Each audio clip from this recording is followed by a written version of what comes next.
Здраво, Диме. Вас Максду. Здраво, Марко, добро е. Јас сум на пауза еве на работа. Се сетив на некои нешта што сакав да те прашам, имаш малку време? Јас пак денеска работам од дома, така да би ти можел кратко да ти одговорам на некои прашања кои што ги имаш. Слушај, сакав да те прашам некои работи, информации кратки. Плата, заштеда, трошоци какви се? Сега види, јас и ти немам иста професија, ама она што го знаеш.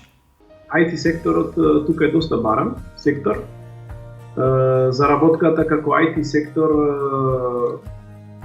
можеш доста добро да заработуваш, али сепак оди тоа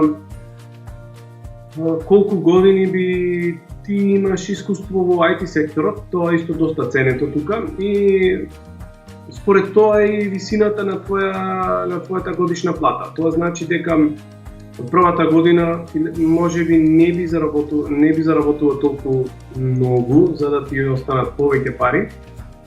Ама како изминуваат годините, како и за се така и за платата редовно би ти се зголемувала, табеларно, нормално.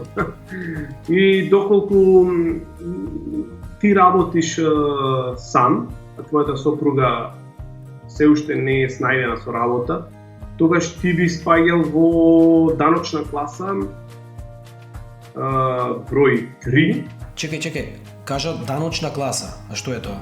Тука се доста битни овие даночни класи, значи сите се различни.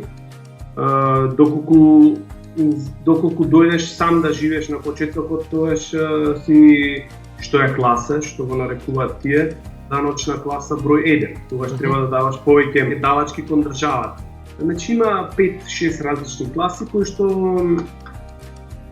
потоа одлучуваат колку ти нето би заработувал. И колку останува на крајот на месецот?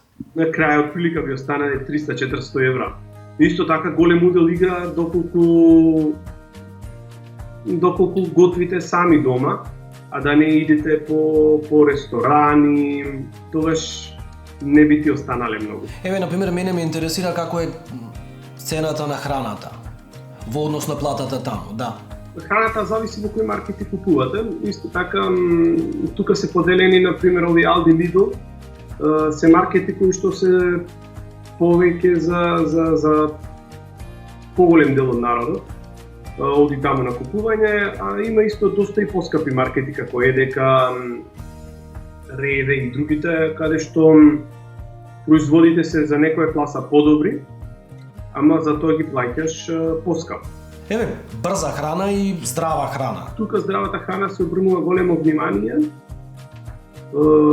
и затоа е цената можеби 3 пати до 4 пати поскапа. Би зел за пример продавачите на брза храна едно нормално печено пиле го продаваат за некои си 6 евра, а од маркет био пиле купено, значи не испечено, кој што треба дома сами да го правите, кошта 15 евра. Диме, колку е реално да купиш недвижност во Германија? За да можете да купите недвижност, секако би треба и партнерот да биде вработен. Државата пружа доста голема помош. Доколку сакате да купите недвижност, како млад брачен пар, еве и ти со едно дете, добивате за почеток 25.000 евра од дете за помош за да купите стан или куќа.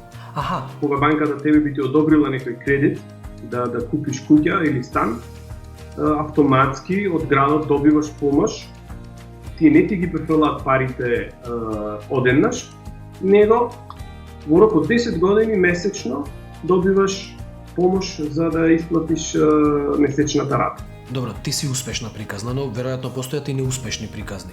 Има ли такви кои не се снашле? Некогаш не е до толку до математиката, колку што не успеале да се снајдат во областа јазикот. Значи, сите почнуваат првин да работат, па после го учат јазикот и одеднаш немуваат време да го научат јазикот. Така да би препорачал на сите кои што можат што повеќе да го научат јазикот долу во Македонија, па после да идат тука нагоре. Еј, супер, Диме, фала ти многу. Данкишен. Се слушаме, Марко. Убав ден.